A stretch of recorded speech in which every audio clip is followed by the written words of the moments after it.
he know that we shall react so severely, he wouldn't do it. So we achieved a good lesson for Hezbollah. Don't do it. What about 1 million people shoved out of their homes on the road? What did that achieve? They didn't have to. Why? They were told to leave their homes by the leaflets that were dropped by your planes. They send 300 missiles every day against civilian life in Israel. In the hot summer, invalid and elderly people were in shelters, and they bombed and bombed and bombed. What do you expect us to do? And look, you must be reasonable too. No, we didn't bomb. You saw the pictures of Beirut, some of the suburbs in Beirut. Since you know about television more than I do, may I say that we bombed the headquarters of Hezbollah in Beirut and nobody was killed. How did it happen? You bombed Qana and plenty of people. No, Qana is a different story. Again, please, you must separate different stories. I wonder if we have anybody from Lebanon in the audience who would like to respond. You, sir, you raised your hand. Over the summer, I was calling my family since the first day, every day, to find out that they're sitting at home not doing anything while planes bombard southern Lebanon. And now, I don't feel safe enough to go back. The Lebanese are not our enemy.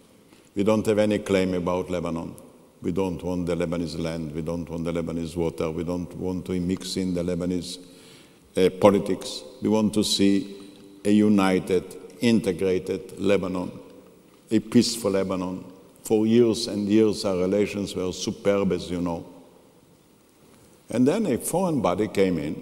You have an army within an army, a state within a state, the Hezbollah. They are getting orders from the outside, not from the Lebanese. Today, they are trying to bring down the legitimate government of Lebanon, of Mr. Senor. They dispute that. They dispute that they're getting their orders from outside. Are you surprised that they dispute? Surely. So it's your word against their word? No. What does Hezbollah want? They have to explain to somebody. Why are they shooting? Why are they firing? Why are they provoking? Let Lebanon live in peace. Okay, let's take a question from the gentleman over there. You had your hand up, sir. What about the airport? Who bombed the airport? Who bombed all the tunnels? Who bombed all the overpasses just to cut water and electricity from Beirut? We closed the airport because weapons were smuggled to Hezbollah through the airport, and we asked to stop it. And today again, we asked the Syrians, not only us, the United Nations, to stop supplying missiles to the Hezbollah. There is a legitimate government in Lebanon that we respect. You know what happened in the last war? The United Nations demanded that Hezbollah will permit the Lebanese army to be deployed along the border with Israel. They refused.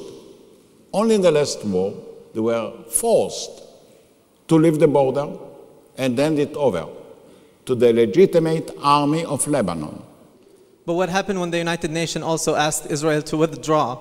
And we did. No, you didn't. You didn't. Right away when United Nations requested the withdrawal, you waited 3 days until you actually gave the... We waited 3 days until the United Nations force will arrive and until the Lebanese army will be deployed. Clearly, we didn't want to leave as long as the Hezbollah remained. Once the Hezbollah left, the Lebanese army arrived, the United Nations arrived, we left. Let's take a question, please, from Zuhaib Abdin, unless you've got something else you wanted to add. Well, actually, I just wanted to point out one thing about withdrawing. I'm sorry, about the war itself. Most politicians and authorities in Israel mentioned that the war was a loss for Israel, and Israel lost the war. What do you say about that? You know, every war is a loss. I prefer peace. No, I'm talking about just Israel. We're not talking about, Well, depends. It's a loss of, depends how you judge it. For example, if the Hezbollah left the border, I don't think it's a loss.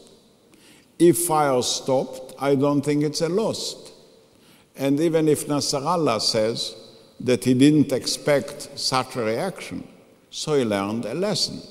And by the way, he gave some very nice compliments to Israel, which I appreciate.